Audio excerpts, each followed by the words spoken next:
Welcome to Dependable Flame, where we explore vintage petrol lighters, ashtrays, tobacconiana, and other useful mechanisms. Make yourself at home.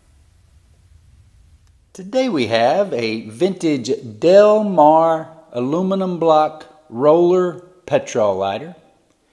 This is a very diminutive and sort of fat lighter, short and squat.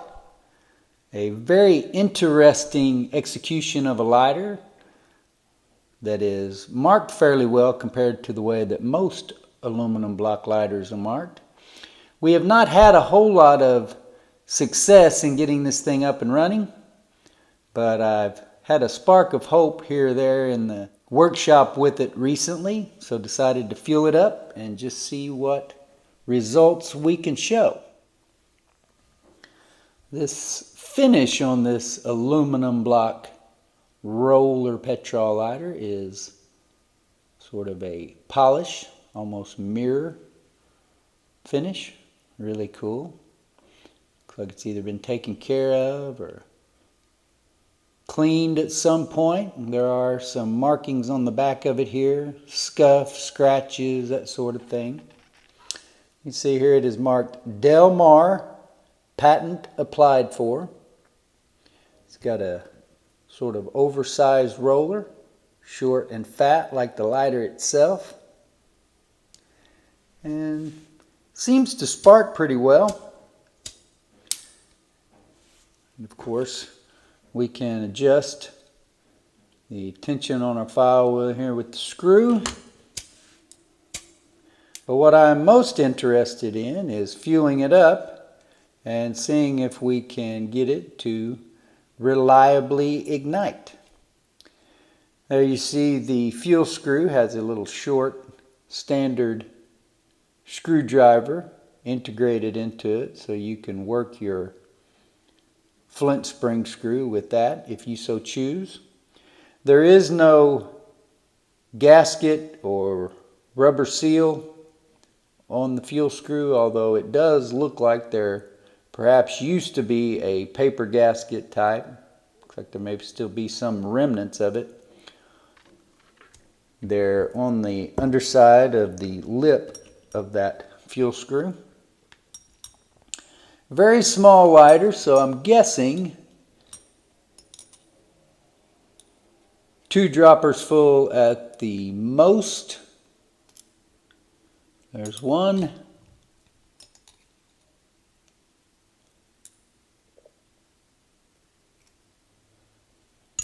And with that second dropper, you can see we've got, or maybe you can't see, but we've got fuel sloshing around in there. So we will shake that out off camera. Okay, hopefully we've got that shaken off enough that we will not suffer any vapor lock because of it.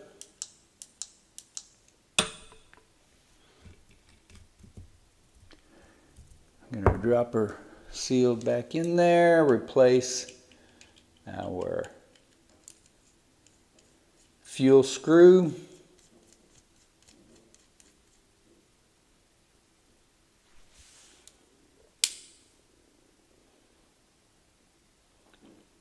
Wick is a little wet.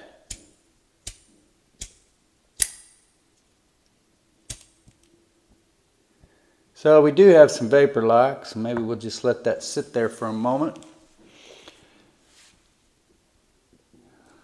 It'd be kind of boring for you just to sit there and watch that though without me talking or telling you about it or anything like that while it's doing it. So we'll see if we can get some of this to burn off. Some of the elements of this lighter seem a little out of place. I mentioned that it is marked pretty well. You can see on the fuel screw, marked Del Mar, patent applied for. But the file roller on it really looks to be a little bit too big for this lighter. You see how much it protrudes out there from that corner? Definitely more substantial and protruding out more than most roller petrol lighters. All right, lights right up. A little bit of vapor lock type jump on the flame as it burns.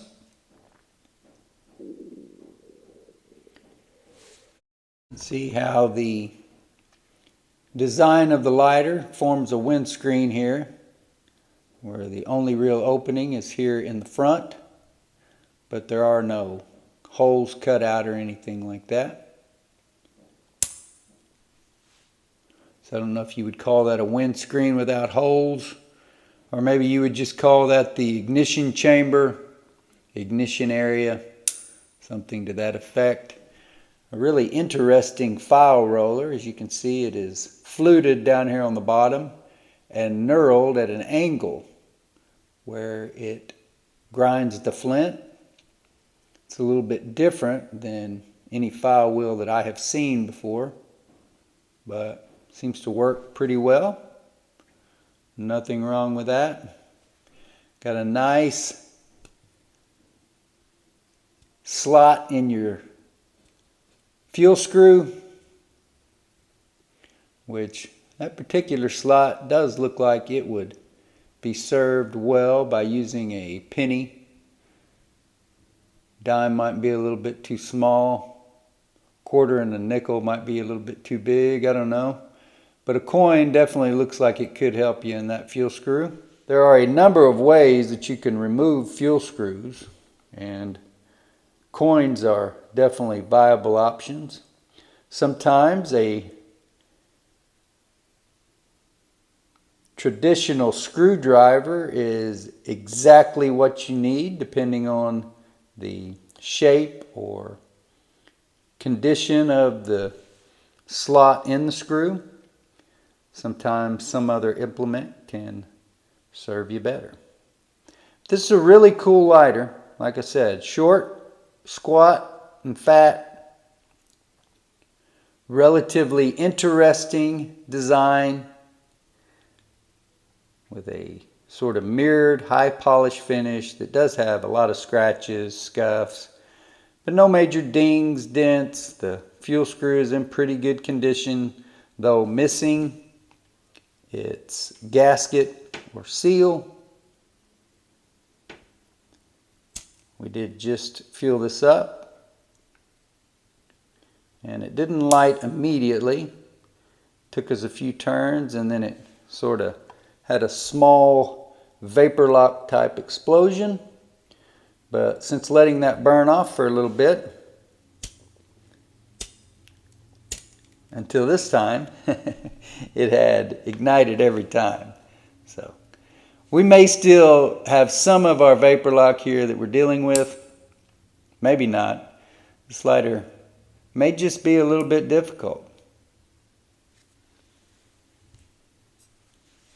But any way around it, it is an interesting lighter to add to your collection of vintage aluminum block lighters, vintage roller Petrol lighters, and of course there's a lot of crossover there between roller lighters and aluminum block lighters.